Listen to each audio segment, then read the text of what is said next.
A well-known member of the law enforcement and firefighting communities in the Bangor area has passed away.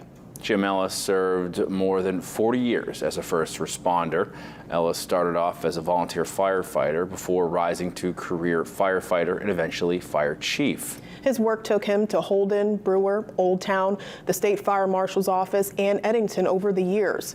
He retired in 2021 but came back to the Eddington Fire Department as an on-call firefighter and was a lieutenant for the Penobscot County Sheriff's Office before his passing.